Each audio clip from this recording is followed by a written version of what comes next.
Hi guys, good morning. Mamamalengke kami ngayon. Medyo natanghali kami ng gising kaya medyo tirik na ang araw.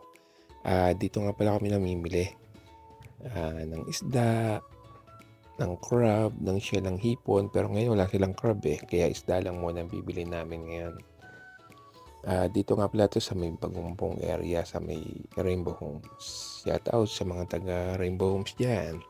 At dito sa tabi naman, dito kami namimili ng mga gulay. Dito sa area na to kami natatagalan kasi si Mama Lay sinisigurado niyang okay yung makukuha niyang gulay kasi good for 1 week yung binibili namin. At ayan, nakakita siya ng fresh sampalok. Actually, ito kasi talaga yung ginagamit niya kapag nagsisinigang siya. Hindi siya nagluluto ng sinigang kapag hindi fresh sampalok ang gamit niya. Ayaw niya kasing gumamit ng mga ibang pagpaasim. At eto na nga, nagpakarga na. Kasi kanina pa daw siya nakatayo kaya nangangawit na. Kala mo magaang lang no? Pero ang bigat na ito. At yan, naka-charge na nga. Tignan niyo naman. Hindi na sumayaw kahit may ibang tao. At ito nga guys, pauwi na nga kami. Medyo konti lang yung binili namin ngayon kasi may stock pa naman kami sa bahay. Kung ano lang yung wala, yun lang yung mga binili namin. At ngayon nga, dito naman sa bahay. Ngayon naman, magka-car wash naman ako.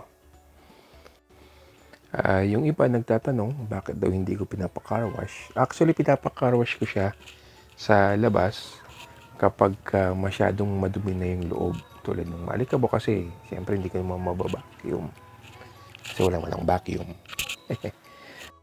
Bali, ang diskarte ko dyan, isang car wash sa labas, tapos dalawang ako mismo ang maglilinis.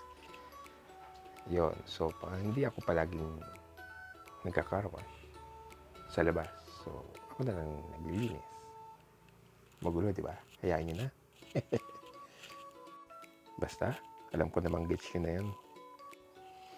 Kapag nagka-car wash nga pala ako guys, dito sa bahay, hindi na ako naglalagay ng, hindi ko na siya sinasabon actually.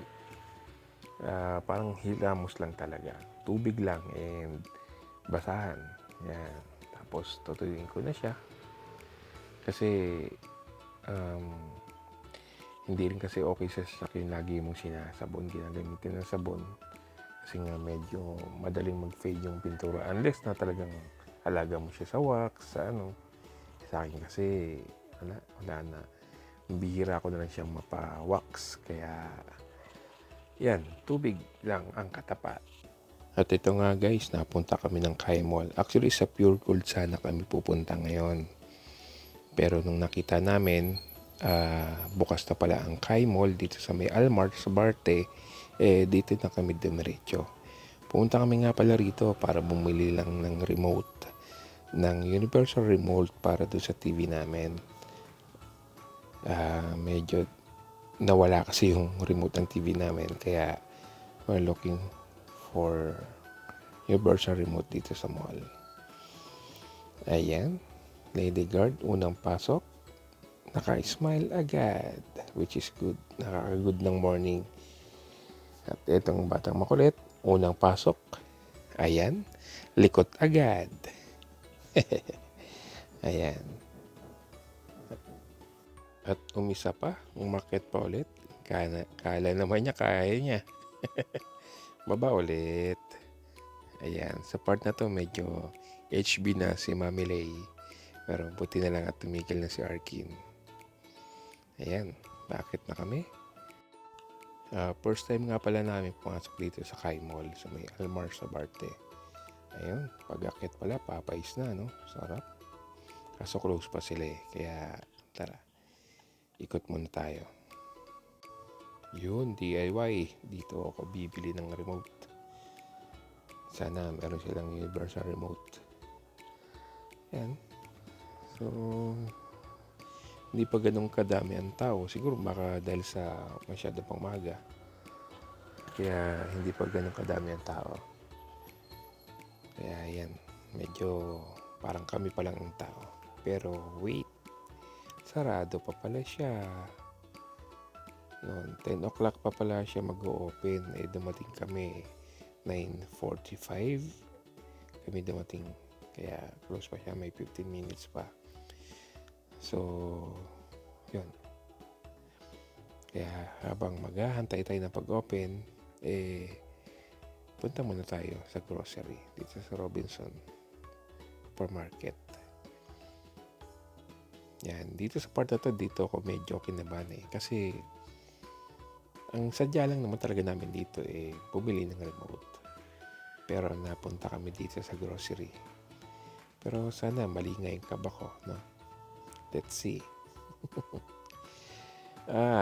Favorite part ng batang makulit. Ayan.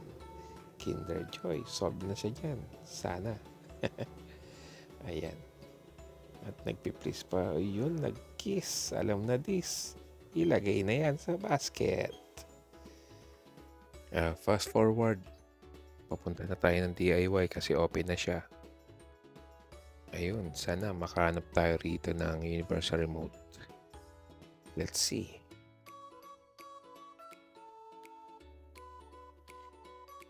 At yun nga, positive, meron. Ang tanong, gumana kaya? Kasi merong ibang universal remote na hindi siya compatible sa TV. Kaya yun, tingin ko dito ako mahirapan. Kung sino ang compatible sa kanila. Fast forward guys, eto, tapos na rin pala mamili si Mama Lay at si Arkin. Naging big cart na. Kanina push cart lang Fast forward, eto nga't nagutom si Mama Lay. Kaya nagaya siya mag-takoyaki. Actually, natanong niya ako rito kung anong gusto ko Pero sabi ko, pas ako sa takoyaki, siya muna. At dito ako nagyaya sa Popeyes.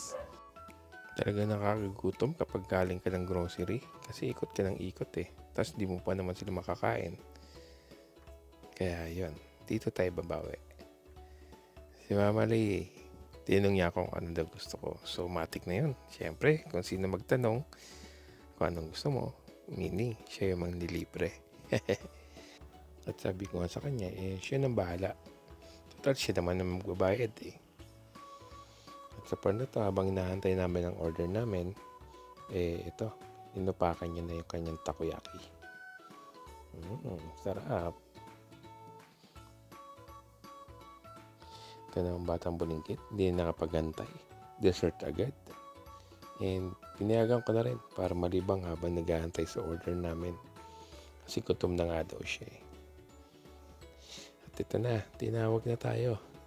Ang dami palang order ni Mama Lay Ayos, solve. May spaghetti, may chicken, and rice, and drinks. Bakit meal pala ang in-order ni Mrs.? Ito nga si Arkin. Ayan, ginawa ng sabaw ang gravy. Sarap, gravy's life.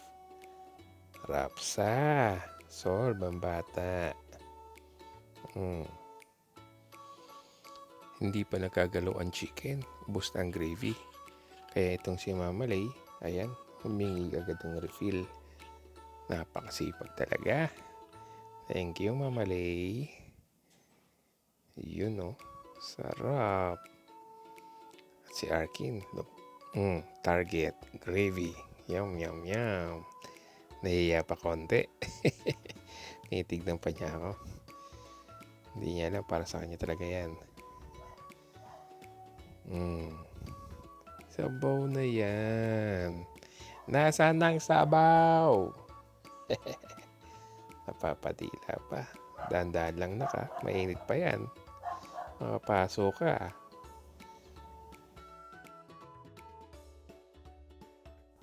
At ito na nga. Parang walang nangyari. Sob lahat. At may natira pang chicken. At si Mama Lay, iniinom na niya kanyang iced coffee. Solve. May takeout pa. Fast forward guys. Pauwi na nga pala kami. Nabili naman namin yung dapat bilhin Ang remote, grocery, and nakakain na rin pala kami ng lunch. Kaya maraming salamat. Thank you for watching. Hanggang sa muli. Bye-bye.